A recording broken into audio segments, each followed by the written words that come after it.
बिहार के एक छोटे कस्बे सोनपुर में माधवी नाम की एक लड़की रहती थी। वो कॉलेज में पढ़ती थी, सीधी सादी लेकिन बहुत जिज्ञासु।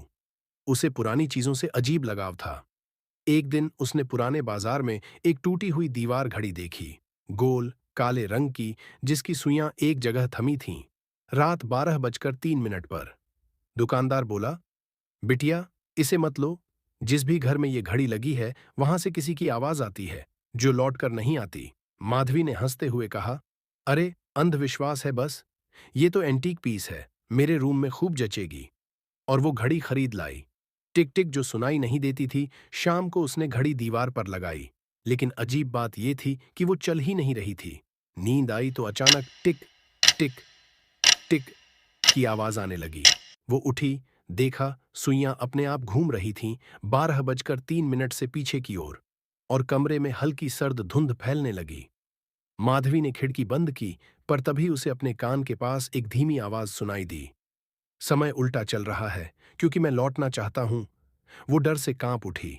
चारों ओर कुछ नहीं था, बस घड़ी धीरे धीरे 11:59 पर पहुंच गई और आवाज गायब हो गई। डायरी का सच अगली सुबह उसने देखा, घड़ी के पीछे कुछ उकेरा हुआ था। अर्जुन 1973। वो कॉलेज लाइब्रेरी में जाकर खोजने लगी। वहां एक पुरानी लोकल न्यूज कटिंग मिली। 1973 में सोनपुर में एक युवक अर्जुन ने आत्महत्या की थी। कहते हैं वो अपनी मंगेतर माधवी को खो चुका था। माधवी के हाथ कांप उठे। उसका नाम भी माधवी था। और वो अर्जुन, क्या वही अब भी? लौटता हुआ समय उस रात फिर टिक टिक शुरू हुई।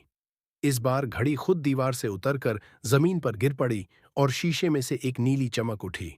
वो झुककर देखने लगी। अंदर पानी जैसा धुंधलापन, और उस धुंध में एक लड़का दिखा, सफेद कुर्ते में, आंखों में उदासी। वो बोला, माधवी, तुम फिर लौट आई।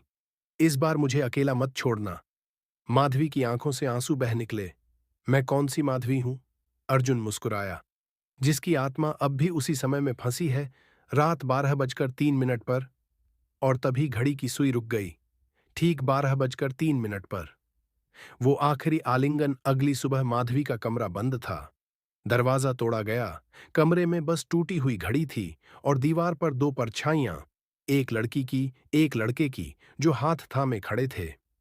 कहते हैं हर रात 12:03 पर उस कमरे से टिक टिक की आवाज आती है और हवा में किसी के रोने की धीमी सिसकी गूंजती है। समय उल्टा चल रहा है, क्योंकि वो लौट चुका है। यह कहानी केवल डर नहीं, अधूरे प्रेम और समय में फंसी आत्माओं की पुकार है। कभी कभी घड़ियां रुकती नहीं, वो इंतजार करती हैं किसी अधूरी कहानी के पूरे होने का। अगर आपको ये कहानी अच्छी लगी तो वीडियो को लाइक और चैनल को सब्सक्राइब करें।